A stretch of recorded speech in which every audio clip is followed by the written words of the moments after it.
नमस्कार दोस्तों, स्वागत है आप सभी का हमारे इस न्यू वीडियो के अंदर। आज के वीडियो के अंदर मैं बात करूंगा एक सामाजिक कहानी के बारे में, जिसमें हम बात करेंगे कि किस प्रकार डिप्रेशन से बिखरता है हमारा परिवार।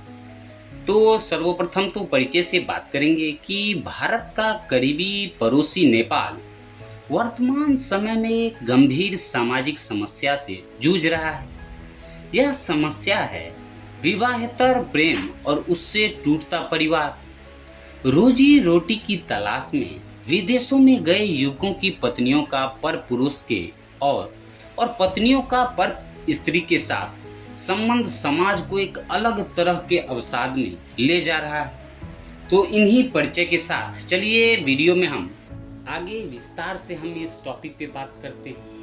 नेपाल में 40 से 50 लाख युवा वैदेशिक रोजगार में गए हैं। देश में उद्योग धंधे में कमी और कम योग्यता के चलते अदक्ष और अदृढ़ युवा रोजगार के लिए विदेश पलायन होने को बाध्य हैं।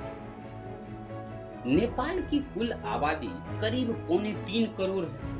इसमें से करीब 50 लाख व्यक्ति खाड़ी देशों में जान जोखिम में डालकर काम करते हैं। इन व्यक्तियों द्वारा अपने परिवार को भेजे जाने वाले पैसे से देश के अर्थतंत्र में गति आती है। सालाना करीब 3 खरब भारतीय रुपये से ज्यादा पैसे ये लोग अपने विप्रेशन के माध्यम से नेपाल भेजते हैं। उसी पर नेपाल का अर्थतंत्र बहुत हद तक निर्भर करता है।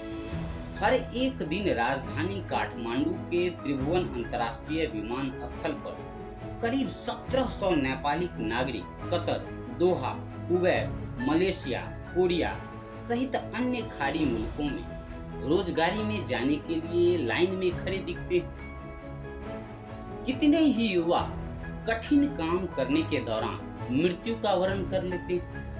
उसके बाद काठ के बॉक्स में सबके रूप में दूसरों के कंधे पर चढ़कर अपने देश वापस आते हैं। ये युवा ज्यादातर नेपाल के मधेश या तराई से हैं। कम उम्र में शादी या तुरंत शादी करने के बाद यह वैदेशिक रोजगारी में चले जाते हैं। पत्नी से संबंध अभी प्रगाढ़ हुआ भी नहीं होता। घर में ही परिवार के साथ रह रही पत्नी को कोई और अपने जाल में फांस लेता है या पत्नी खुद की इच्छा से दूसरे व्यक्ति से संबंध बना लेती है। कई बार यह भी देखा गया है कि गांव देहात में रहने वाली पत्नी जब पति द्वारा विदेश से भेजा गया पैसा लेने शहर के बैंक में आती है, तब कुछ बिचौलिए उससे जबरदस्ती से संबंध बनाते हैं। और कई बार पत्नियां अपने अकेलेपन और प्रेम के अभाव में पर पुरुष से संबंध बना लेती हैं। कई बार ऐसा भी होता है कि विदेश में रोजगारी में गया हुआ पति जमीन खरीदने और मकान बनाने के लिए लाखों रुपये पत्नी के नाम भेजता है। इधर पत्नी पैसा लेकर दुमुंहे छोटे बच्चे को छोड़कर पराये मर्द के साथ दूसरा परिवार बसाने के लिए भाग जाती है। कुछ दिन पहले नेपाल के अखबार में पोखरा शहर के 2 ऐसे मामले बाहर आए थे। पति द्वारा भेजा गया लाखों रुपया लेकर और बच्चे को छोड़कर पराये मर्द के साथ भाग जाने की घटना सामने आई थी। कुछ महीने पहले वीरगंज के पुलिस स्टेशन में एक मुस्लिम युवती को लाया गया था, जो शादीशुदा और एक बच्चे की मां भी थी। पति रोजगार के लिए कतर में गया था। गांव में रहने वाली उस 24 साल की युवती को दूसरे लड़के के साथ प्यार हो गया और वह दोनों भागकर सीमावर्ती भारतीय शहर रक्सौल में किराए के मकान में रहने लगे। वैदेशिक रोजगारी में गए हुए लोग अपने परिवार की खुशी और सुख के लिए अपने हड्डी और रक्त घोटकर पैसा कमाकर भेजते हैं। पर इन अभागों को यह पता नहीं होता कि इसके लिए अपनी जवानी और समय का बलिदान कर रहे हैं। अपनी सभी इच्छा और भावनाओं को अपने अंदर ही दफन कर अरब देशों की गर्मी में अपने शरीर को पिघलाकर पत्नी और बच्चों की आंखों में खुशी देखना चाहते हैं। पर होता उल्टा है। सुख और पैसे की खोज में गए यह लोग मुट्ठी भर पैसे के बदले में अपने परिवार से ही हाथ धो बैठते हैं। जब यह वापस आते हैं, पत्नी को किसी पराये पुरुष की बाहों में अपने ही पैसे पर मस्ती करते हुए देखते हैं। जब यह धोखा वह बर्दाश्त नहीं कर पाते, तब हिंसात्मक कदम उठाते हैं। कहीं पत्नी और प्रेमी को जान से हाथ भी धोना पड़ता है, तो कहीं यह खुद ही अपनी जान से हाथ धो बैठते हैं। ऐसा बिल्कुल भी नहीं है कि सिर्फ पुरुष ही धोखा पाते हैं या औरत ही धोखा देती है। कई बार वैदेशिक रोजगार में गई हुई औरत का पति भी दूसरी औरत से संबंध बनाकर अपनी पत्नी को धोखा देता है। सरकारी आंकड़ों के मुताबिक नेपाल के करीब 1.5 लाख महिलाएं वैदेशिक रोजगार में गई हैं। नेपाल में वैदेशिक रोजगारी के चलते परिवार विग्रह के दावानल की तरफ फैल रहा है।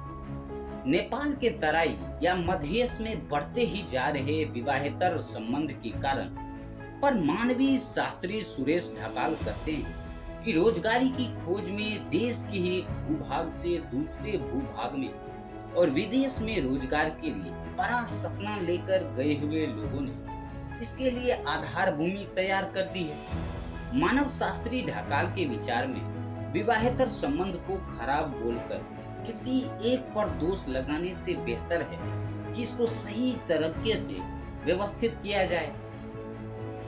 वे कहते हैं कि गैर वैवाहिक संबंधों को हटाने और घटाने के लिए देश में ही रोजगार की उत्तम व्यवस्था करनी चाहिए।